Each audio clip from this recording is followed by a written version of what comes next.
Hello my dear viewers, welcome to my YouTube channel.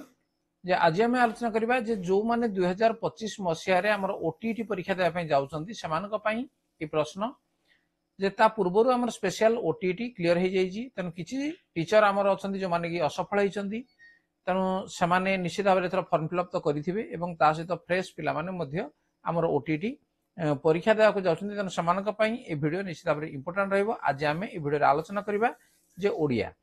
तेणु ओडिया जो केते नंबर ना 30 नंबर आसीबो, ता भितरु 10 नंबर होजी पेडागोजी एवं आउ 20 नंबर होजी कंटेंट संबंधी प्रश्न। ताले को भले प्रश्न हमर आसुजी, तेणु ए वीडियो को देखिनियो। तेणु ए वीडियो को देखला पर निश्चित भाबरे ए प्रश्न सहज हे जिवो। ता पूर्व जदि चैनल को नुआ आसे ताको सब्सक्राइब करनियो, ता नोटिफिकेशन बेल को मध्य ऑन करनियो। खूब कम दिन हला ओटीटी परीक्षा जोडा कि हमर 17/12/2025 अर्थात बहुत कम दिन रहिला। जे एई मासर केते दिन और रहिला, ए मास तो सरी सरी आसलानी, आ मात्र 17-18 दिन। तेणु से अनुसार निजको प्रिपेयर करनियो। ताले देखो को बेला प्रश्न आसु जे ए बेला चारटी हमर संभाव्य उत्तर दिया हिथिबो एवं ता पाखरे हम ठीक चिन्ह वर्तमान देबा। किंतु जोटे हमर परीक्षा हबो सेठी जो ओएमआर शीट अछि, से ओएमआर शीट रे हम कोन करने ब्लैक करिया पड़िबो। जे कोडा होची एमती ब्लैक करिया काम की पड़िबो, जोडा होची उत्तर। तारे से कथा मु परे कहिबी। वर्तमान हम जिबा क्वेश्चन। देखो को बेला क्वेश्चन हमर आछि, सृष्टिर सर्वश्रेष्ठ प्राणी किए? सृष्टिर सर्वश्रेष्ठ प्राणी किए? मयूर, मनीष, हाथी, नारी। जानि पारुछो जे मनीष होजी सृष्टिर सर्वश्रेष्ठ प्राणी।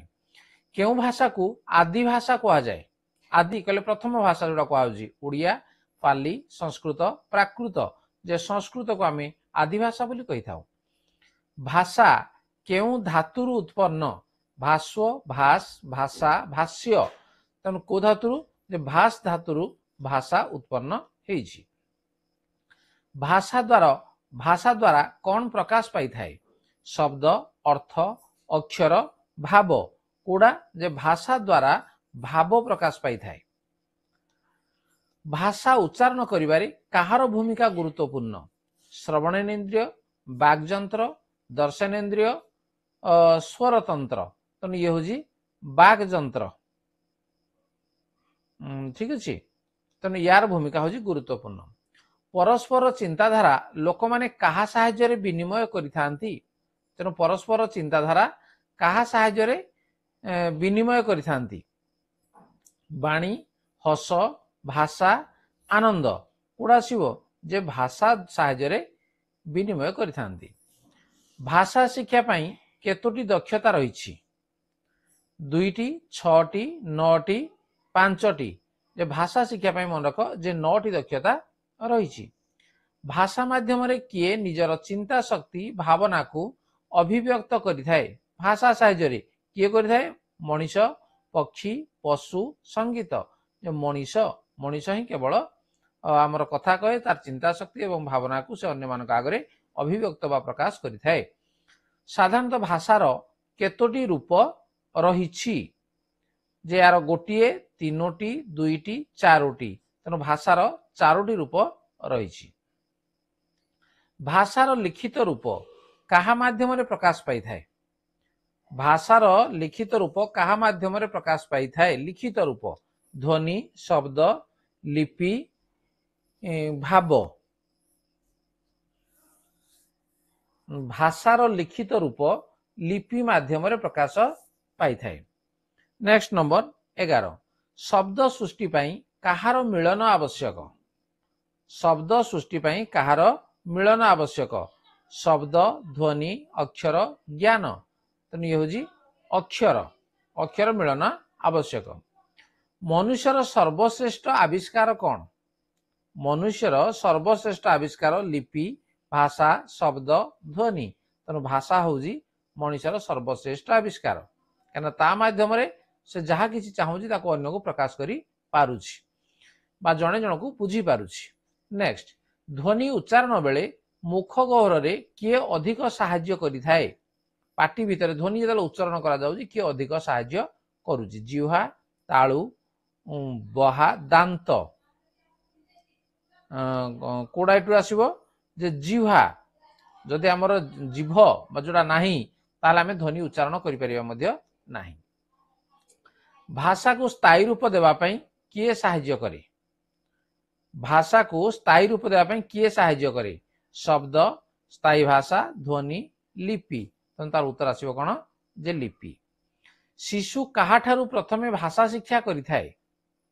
शिशु काहाठारु प्रथमे भाषा शिक्षा करिथाय? माँ, परिवेश, पिता, पशुपक्षी। जे निश्चित भाव में माँ ठारु भाषा शिक्षा से प्रथमे करिथाय। भाषा रे काहार स्थान नाही?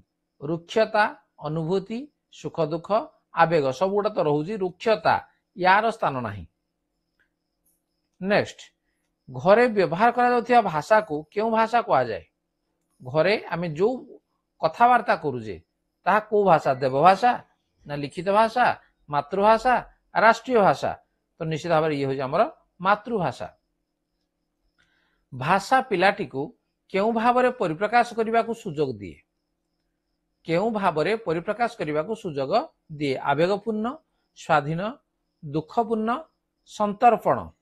तो यार सठिक उत्तर हूँ स्वाधीन। स्वाधीन भाव में परिप्रकाश करने को सुजोग दिए।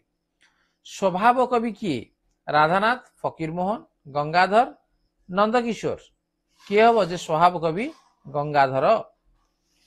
मातृभूमि मातृभाषा उभय जननी, सेव तांकु भक्ति भरे दिवस रजनी किए कहिथिले?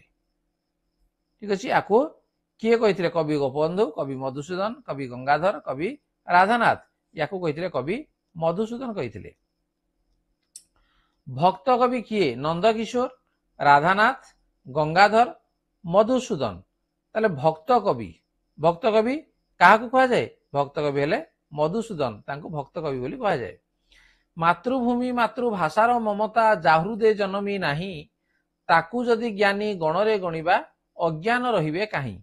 ए कथा किए कहिथिले? समस्त ए कथा को हम जानि जंदी। तेनु आकु कहिथिले किए? जे कवि मायाधर मानसिंह, कवि राधानाथ राय, कवि अनंत पट्टनायक, कवि गंगाधर मेहेर।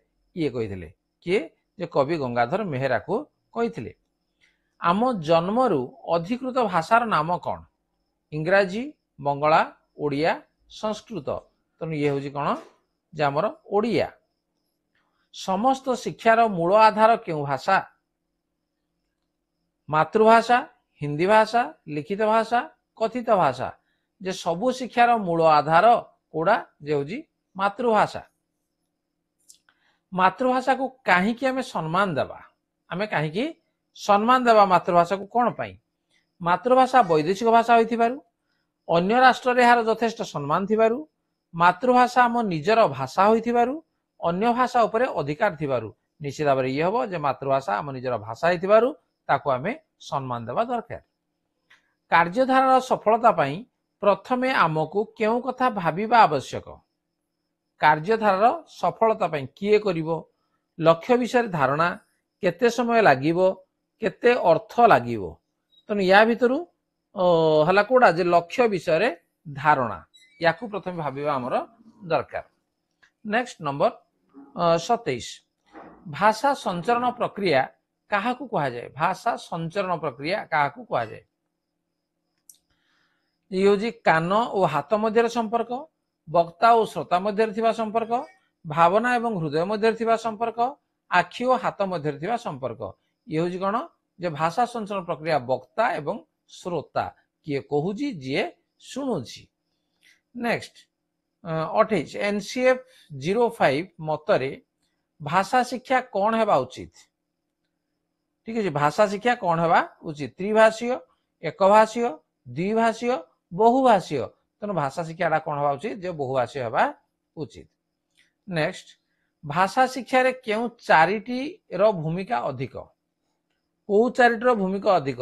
पठन, कथन, लिखन, भाषार व्यवहार, श्रवण, कथन, पठन, लिखन, श्रवण, हस्तचालन, बुद्धि आग्रह, उत्साह, आवेग, श्रवण, कथन। तो यार सठिक उत्तर रहिबो जे श्रवण शुणिबो, कथन कहिबो, पठन पढ़िबो, तापरे लिखन लिखिबो। ये हला चारिटी भूमिका अधिक भाषा शिक्षा क्षेत्र में। एनसीएफ 05 रो पूरा नाम कौन? National council for education, national curriculum for foreign language, national curriculum framework, national curriculum for education. तो एनसीएफ यार पूरा नाम हला नेशनल करिकुलम फ्रेमवर्क। ठीक अच्छे, ताले 30 टी ओडिया प्रश्न को आम आलोचना कले जोटा कि पेडागोगी संबंधी थिला। एवं परवर्ती क्लास रे मध्य आम अधिक आलोचना निश्चित भाव में करवा। तेणु सबू भिडियो गुड़िक समय ना आउ देखीदेवाई, तेणु सबू भिडियो शीघ्र शीघ्र देखी नियंतु एवं कमेंट्स रे लिखंतु जे को विषय मु अपलोड करी जोड़ा कि आपण मानकु सहाय्य करिवो। आज आलोचना को रखिबा एवं जदि चैनल को नुआ आसे सब्सक्राइब कर नियंतु, ता नोटिफिकेशन बेल को ऑन कर नियंतु, जेतेले वीडियो मु अपलोड करी निश्चित भाव में आपण मान पाखे प्रथमे पहुंच जिवो। ताले ठीक अछि, बाय बाय। Yeah.